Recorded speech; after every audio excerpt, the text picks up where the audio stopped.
अर्जुन वर्मा एक 16 साल का लड़का था, जिसे रहस्य और रोमांच से गहरा लगाव था। इस बार गर्मी की छुट्टियों में वह अपने दादा दादी के गांव बिजौली आया हुआ था। यह गांव पहाड़ों और घने जंगलों के बीच बसा था, जहां की कहानियां अर्जुन को हमेशा रोमांचित करती थीं।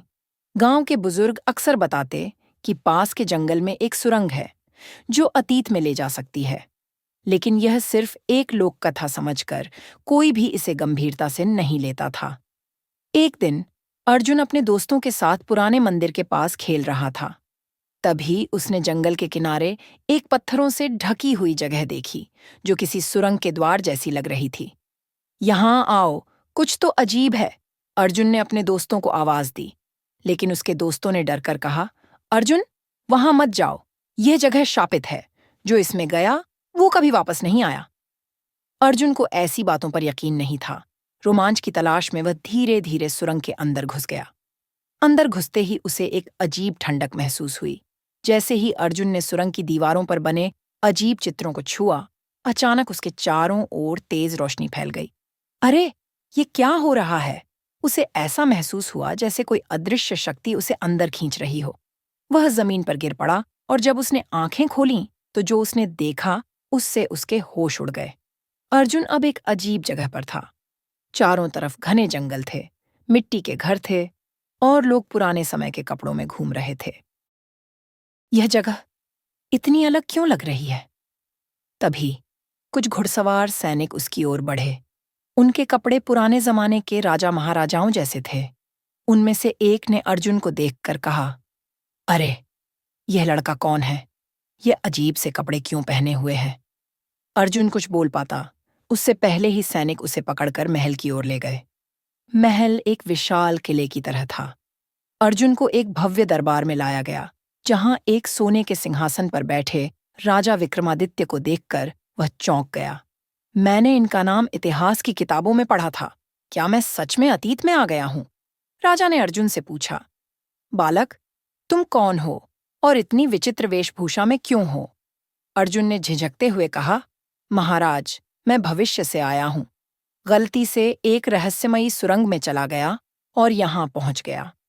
दरबार में मौजूद लोग अर्जुन की बात सुनकर हंसने लगे, लेकिन राजा गंभीर बने रहे। उन्होंने अपने विद्वानों से इस बारे में चर्चा की। विद्वानों में से एक ने कहा, "महाराज, हमारे प्राचीन ग्रंथों में एक सुरंग का उल्लेख है, जो समय यात्रा करा सकती है। यह कोई साधारण बालक नहीं है।" राजा ने आदेश दिया कि अर्जुन को महल में रखा जाए और उसकी बातों की जांच की जाए। अर्जुन अब महल में रहने लगा। उसे यहाँ का माहौल बेहद रोचक लग रहा था। लोग बैलगाड़ियों और घोड़ों से सफर करते थे। हर तरफ पहरेदार तैनात रहते थे। बाजार में तरह तरह की चीजें बिकती थीं, लेकिन कोई बिजली या मशीनें नहीं थीं। राजा विक्रमादित्य अर्जुन से भविष्य की दुनिया के बारे में सवाल पूछते थे।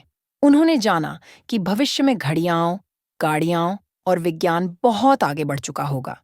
लेकिन अब अर्जुन को वापस अपने समय में लौटना था। विद्वानों ने बताया कि अगर अर्जुन फिर से सुरंग तक पहुंच सके, तो शायद वह वापस जा सकता है। राजा ने अर्जुन के लिए कुछ सैनिकों को भेजा, ताकि वे उसे जंगल के उस स्थान तक पहुंचा सकें। जब अर्जुन और सैनिक जंगल में पहुंचे, तो उन्होंने देखा कि सुरंग पूरी तरह बंद हो चुकी थी।